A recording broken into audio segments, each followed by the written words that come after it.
നമ്മുടെ നാട്ടിൽ 504 പേര് മാത്രമുള്ള ഒരു ചെറിയ ക്ലബ്ബുണ്ട്. ആ ക്ലബിൻ്റെ പേര് AMMA എന്നുള്ളതാണ്. ഒരു ചാരിറ്റി ഓർഗനൈസേഷനായിട്ടാണ് അത് രജിസ്റ്റർ ചെയ്തിട്ടുള്ളത്. അപ്പോൾ അതിലെ തർക്കങ്ങളും പ്രശ്നങ്ങളും ഒക്കെ തന്നെ വലിയ വിഴുപ്പലക്കലകളായി മാറിയിട്ടുണ്ട്. അതൊക്കെ തന്നെ നമ്മൾ പലവട്ടം ചർച്ച ചെയ്തിട്ടുള്ളതാണ്. അപ്പോൾ അതുമായി ബന്ധപ്പെട്ട് ഇപ്പം നമ്മുടെ അതിനകത്ത് തന്നെ ഉണ്ടായിരുന്ന വൈസ് പ്രസിഡൻറ്റ് അവർ രംഗത്തെത്തിയിട്ടുണ്ട്. അവരുടെ പേര് ലക്ഷ്മിപ്രിയ എന്നുള്ളതാണ്. ആ ലക്ഷ്മിപ്രിയ എന്ന് പറയുന്ന നടി അവർ നമുക്ക് വലിയ നഷ്ടമായി പോയി. കാരണം കഴിഞ്ഞ തവണ അവർ NDA മുന്നണിയിൽ നിന്ന് പെരുമ്പാവൂർ മത്സരിക്കേണ്ടതായിരുന്നു. യഥാർത്ഥത്തിൽ കിറ്റക് സാബു സ്ഥാനാർത്ഥികളെ കണ്ടെത്താൻ വേണ്ടി 2 സ്ഥലങ്ങളിലേക്കാണ് പോയത്. ഒന്ന് ബിഗ് ബോസിൽ നിന്ന് വീണയൊക്കെ എടുത്തിരുന്നു. അതുകൂടാതെ AMMയുടെ എക്സിക്യൂട്ടീവ് കമ്മിറ്റിയിലേക്കുമാണ് അദ്ദേഹം ചെന്നത്. അവിടെ നിന്നാണ് ഇത്തരത്തിലുള്ള സ്ഥാനാർത്ഥികളൊക്കെ പെറുക്കിയെടുത്തുകൊണ്ട് പോകുന്നത്. കൂടാതെ മറ്റേ ആരതി ഡി നായരുടെ പോലെയുള്ള പ്രഗത്ഭരായിട്ടുള്ള ചില യൂട്യൂബേഴ്സിനെയും അദ്ദേഹം എടുത്തിരുന്നു. പക്ഷേ നമ്മുടെയൊക്കെ ഭാഗ്യക്കേട് കൊണ്ട് ഈ വീണക്ക് ഏറ്റുമാനൂർ മത്സരിക്കാൻ കഴിഞ്ഞില്ല. കാരണം അവർക്ക് വോട്ടർ പട്ടികയിൽ പേരുണ്ടായിരുന്നില്ല. ഒരു ചെറിയ അബദ്ധം ഉണ്ടായുള്ളൂ. ശരിക്കും പറഞ്ഞാൽ അതൊക്കെ ഇലക്ഷൻ കമ്മീഷൻ്റെ വൃത്തികേടാണ്. കാരണം വോട്ടർ പട്ടികയിൽ പേരില്ലാത്തവർക്കും തെരഞ്ഞെടുപ്പിൽ മത്സരിക്കാനുള്ള അവസരം നൽകേണ്ടതാണ് എന്നുള്ളത് ഞാൻ ശക്തിയുക്തം നിങ്ങളെ അറിയിക്കുകയാണ്. ഞാൻ വീണക്കൊപ്പമാണ്. അതുകൂടാതെ ഞാൻ ലക്ഷ്മിപ്രിയക്കൊപ്പമാണ്. കാരണം ലക്ഷ്മിപ്രിയയുടെ കേസിലും ഇതുപോലെ തന്നെ അവരിതേവരെ വോട്ട് ചെയ്തിട്ടുണ്ടായില്ല. അപ്പോൾ വോട്ട് ചെയ്തിട്ടില്ലാത്ത ആൾക്ക്, അതുപോലെ തന്നെ വോട്ടേഴ്സ് പട്ടികയിൽ പേരില്ലാത്ത ഒരാൾക്ക് ഇങ്ങനെ നമ്മുടെ മത്സരിക്കാൻ കഴിയില്ല എന്നുള്ളത് അവർക്കറിയില്ലായിരുന്നു. അവർ മത്സരിക്കാൻ എല്ലാ പ്രിപ്പറേഷനും ചെയ്തതാണ്. പക്ഷേ ഏറ്റവും ഒടുവിലാണ് രത്തൻ കേൽക്കർ അവരെ ചതിച്ചത്. എന്ന് പറഞ്ഞാൽ രത്തൻ കേൽക്കർ വോട്ടർ പട്ടികയിൽ അവരുടെ പേര് ചേർത്തിട്ടുണ്ടായിരുന്നില്ല. അപ്പോൾ അത് നമുക്ക് വലിയ നഷ്ടമായി പോയി. ഇല്ലെങ്കിൽ പെരുമ്പാവൂരെന്ന് അതിഗംഭീരനായിട്ടുള്ള ഒരു MLA നമുക്കുണ്ടാകുമായിരുന്നു എന്ന് ചിന്തിക്കുമ്പോൾ തന്നെ എനിക്ക് വലിയ എൻ്റെ രോമങ്ങളൊക്കെ എണീറ്റിക്കുകയാണ് എന്നുള്ളത് ഞാൻ പ്രത്യേകം പറയട്ടെ. പക്ഷേ നമ്മുടെയൊക്കെ കഷ്ടകാലത്തിന് ഭാഗ്യത്തിന് അതൊന്നും സംഭവിച്ചില്ല. മത്സരിച്ച അഖിൽ മാരാരാണെങ്കിൽ ജനം പഴയ വോട്ട് പോലും NDAക്കൊക്കെ സാധാരണ അവിടെ കിട്ടുന്ന വോട്ട് പോലും കൊടുത്തിരുന്നില്ല.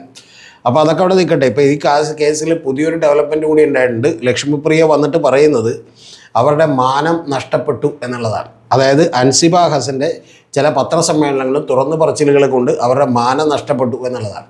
മാനം നഷ്ടപ്പെട്ടു എന്നൊക്കെ കേൾക്കുമ്പോൾ നമുക്ക് വലിയ അമ്പരപ്പൊന്നും തോന്നില്ല. പക്ഷേ ഈ മാനനഷ്ടത്തിൻ്റെ വില കേട്ട് ഞാനൊന്ന് ഞെട്ടി. ആ വില എന്ന് പറയുന്നത് 10 കോടി രൂപയാണ്. ലക്ഷ്മിപ്രിയയുടെ മാനത്തിൻ്റെ വില അല്പം കൂടുതലാണ്. അപ്പോൾ അതിന് ലക്ഷ്മിപ്രിയ അറിയേണ്ടത് ഇതൊരു സിവിൽ കേസ് കൊടുക്കാനാണ് പോകുന്നതെങ്കിൽ പണിയാകും എന്നുള്ളതാണ് എനിക്ക് പറയാനുള്ളത്. കാരണം ഈ 10 കോടി രൂപയ്ക്ക് നമുക്ക് നോട്ടീസൊക്കെ അയക്കാം. നോട്ടീസ് അയക്കുമ്പോൾ കുഴപ്പമില്ല. അവർ തിരിച്ച് ഈ പറയുന്ന പോലെ നിങ്ങൾ കൊണ്ട് കേസ് കൊടുക്ക്, എന്നാൽ ആ കേസ് കൊടു എന്നാണ് തിരിച്ചൊരു നോട്ടീസ് അയക്കുന്നതെങ്കിൽ, അല്ലെങ്കിൽ ഈ പറയുന്ന പോലെ പുല്ല് എന്ന് പറഞ്ഞുകൊണ്ടാണ് തിരിച്ചൊരു നോട്ടീസ് അയക്കുന്നതെങ്കിൽ കേസ് കൊടുക്കേണ്ടി വരും. പക്ഷേ കേസ് കൊടുക്കണമെങ്കിലുള്ള പ്രശ്നം 10% ക്യാഷ് കോടതിയിൽ കെട്ടിവെക്കണം സിവിൽ കേസാണ് കൊടുക്കുന്നതെങ്കിൽ. അപ്പോൾ സിവിൽ കേസ് കൊടുക്കണമെങ്കിൽ 10% കോടതിയിൽ കെട്ടിവെക്കണമെന്ന് പറഞ്ഞാൽ മറ്റേ തൃപ്പൂണിത്തുറ ഹിൽ പാലസ് പോലീസ് സ്റ്റേഷനിൽ പരാതി കൊടുത്ത പോലെയല്ല, 10 കോടി രൂപക്ക് 1 കോടി രൂപയുടെ കെട്ടിവെക്കണം. 1 കോടി രൂപ കെട്ടിവെക്കാനൊക്കെയുള്ള സാമ്പത്തിക സ്ഥിതി ലക്ഷ്മിപ്രിയക്ക് ഉണ്ടാകും എന്നാണ് ഞാൻ വിചാരിക്കുന്നത്. പക്ഷേ പ്രധാനപ്പെട്ടൊരു കാര്യമുള്ളത് ലക്ഷ്മിപ്രിയയുടെയൊക്കെ പേരിൽ ഒരു കേസുണ്ട്. ആ കേസ് എന്ന് പറയുന്ന ഒരു നിർമ്മാതാവ് കൊടുത്തതാണ്.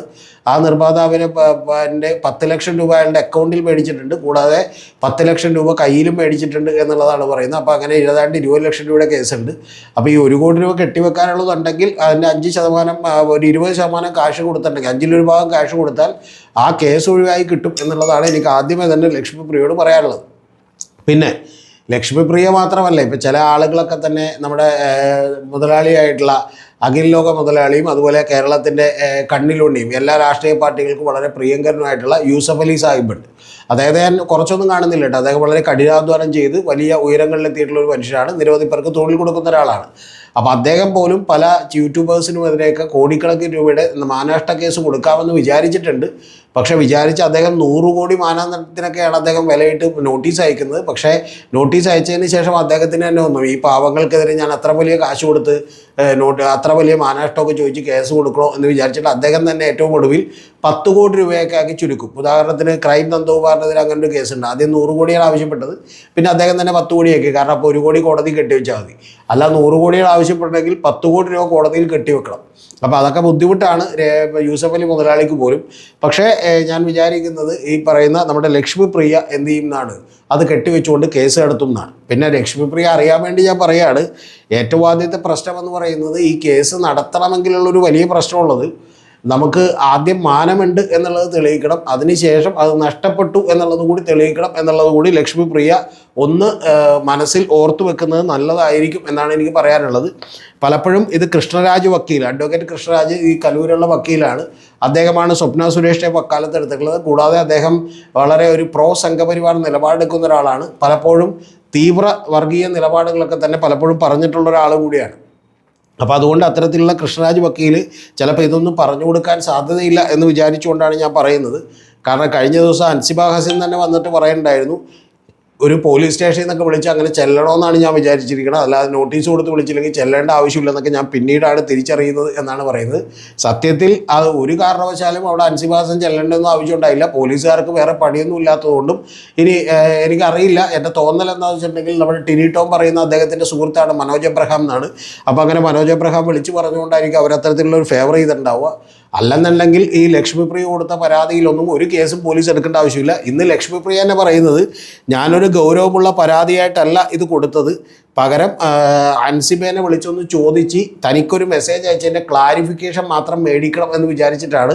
പിന്നെ അവിടെ ആകെ 20 മിനിറ്റ് ഞങ്ങൾ തമ്മിൽ സംസാരിച്ചുള്ളൂ. കൂടാതെ അവരുടെ പെൺകുട്ടിയൊക്കെ കുറച്ച് മുതിർന്ന പെൺകുട്ടിയാണ്, അത് മേശപ്പുറത്തിരുന്ന് കളിച്ചു എന്നൊക്കെ പറയുന്ന അസംബന്ധമാണ് എന്നൊക്കെ പറയുന്നുണ്ട്. അതൊക്കെ എന്തെങ്കിലും ആയിട്ട് അവർ തമ്മിൽ തീർക്കട്ടെ.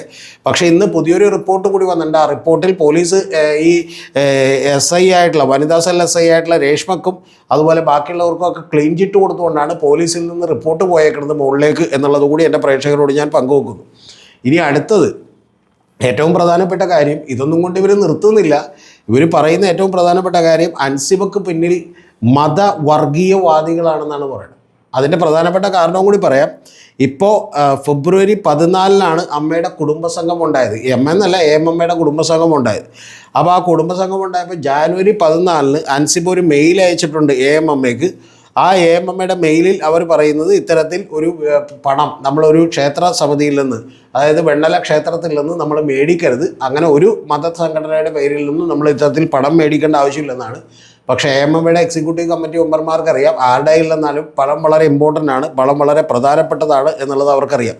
അതുകൂടാതെ അവർ പറയുന്നത് സഞ്ജീവനി പദ്ധതിയൊക്കെ ഇവർ നടപ്പിലാക്കുന്നുണ്ട്, അപ്പോൾ അതിനു വേണ്ടിയിട്ടാണ് ഇത്രയും പണം മേടിച്ചത് എന്നുള്ളതാണ് പറയുന്നത്. എന്താണെങ്കിലും ശരി, ഇതൊക്കെ നടന്നുകൊണ്ടിരിക്കുകയാണ്. ഇതൊക്കെ നടക്കുമ്പോൾ ഇനി ബാക്കിയൊക്കെ നമുക്ക് കാത്തിരുന്ന് കാണാം.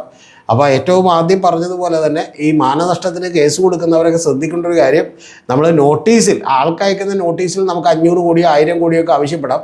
പക്ഷേ കോടതിയിലേക്ക് ചെല്ലുമ്പോൾ 500 കോടി 1000 കോടി വേണം എന്നൊക്കെ ആവശ്യപ്പെട്ടിട്ടുണ്ടെങ്കിൽ നമ്മൾ 50 100 കോടിയൊക്കെ കോടതിയിൽ കെട്ടിവെക്കേണ്ടി വരും എന്നുള്ളത് മറന്നുകൊണ്ട് ഇത്തരത്തിലുള്ള വാചകമടികൾ നടത്തരുത്. അല്ലെങ്കിൽ കുഴപ്പമില്ല, ആദ്യം ഇപ്പം നമ്മുടെ യൂസഫ് അലി സാഹിബൊക്കെ തന്നെ നോട്ടീസ് അയച്ചപ്പോൾ അയച്ച പോലെ ആദ്യം അയക്കുകയും പിന്നെ നിങ്ങൾക്ക് സ്വാതന്ത്ര്യമുണ്ട്, കോടതിയിലേക്ക് ചെല്ലുമ്പോൾ അത് കുറച്ചാലും മതി, അപ്പോൾ കുഴപ്പമില്ല. അപ്പോൾ അതുകൊണ്ട് അങ്ങനെ കോടതിയിലേക്ക് ചെല്ലുമ്പോഴെങ്കിലും ഇത് കുറയും എന്നാണ് ഞാൻ വിചാരിക്കുന്നത്. അപ്പോൾ അൻസിബ ഇനി ഈ കേസ് മുന്നോട്ട് പോയിട്ടുണ്ടെങ്കിൽ, അൻസിബ കഴിഞ്ഞ ദിവസം പറഞ്ഞൊരു വാചകം കൂടി കേട്ടപ്പോൾ ഞാനാകെ സ്തബ്ധനായിപ്പോയി. അത് അൻസിബ പറയുന്നത്, എനിക്ക് പറയാൻ പോലും പറ്റില്ല പുറത്ത്, കാരണം ഇവർ പറഞ്ഞുകൊണ്ടിരിക്കുന്നത് എൻ്റെ വീട്ടിലുള്ളവരുമായി പോലും, അതായത് അൻസിബയുടെ വീട്ടിലുള്ളവരുമായി പോലും അവിഹിതം ഉണ്ട് എന്നുള്ളതാണ് അൻസിബ പറഞ്ഞുകൊണ്ടിരിക്കുന്നതെന്നാണ്. പിന്നെ ഒരു കാര്യം കൂടി നിങ്ങളെ ചെറുതായിട്ടൊന്ന് ഓർമ്മിപ്പിക്കട്ടെ, ഈ ലക്ഷ്മിപ്രിയ എന്ന് പറയുന്ന നടിയും നേരത്തെ മറ്റൊരു മതത്തിലായിരുന്നു, അവരൊരു മുസ്ലിം മത വിശ്വാസിയായിട്ടാണ് ജനിച്ചത്. പിന്നീട് അവർ മതം മാറി ഹിന്ദുവിലേക്ക് എത്തുകയാണ് ചെയ്തിട്ടുള്ളത്. അപ്പോൾ അതുകൊണ്ട് തന്നെ ഇനി മതവർഗീയവാദികളാണോ പിന്നിൽ ആരാണെന്നൊക്കെ ഉള്ളത് നമുക്കൊന്നും അറിഞ്ഞില്ലെങ്കിലും ലക്ഷ്മിപ്രിയക്ക് കുറച്ചുകൂടി കൃത്യമായിട്ട് അറിയാമായിരിക്കും എന്നാണ് ഞാൻ വിചാരിക്കുന്നത്. ബാക്കിയൊക്കെ നമുക്ക് കേസിൻ്റെ വഴിയെ കാത്തിരുന്ന് കാണാം. എന്താണെങ്കിലും ഇനി അൻസിബ ഹസൻ 10 കോടി രൂപ വനനഷ്ടം കൊടുക്കേണ്ടി വരുമോ അതോ ഈ കേസ് തള്ളിപ്പോകുമോ എന്നറിയാൻ ഞാൻ കാത്തിരിക്കുകയാണ്. മിക്കവാറും ഇത് കേസായിട്ട് പോലും കോടതിയിലേക്ക് എത്താനുള്ള സാധ്യതകളില്ല എന്നുള്ളതാണ് ഞാൻ വിചാരിക്കുന്നത്.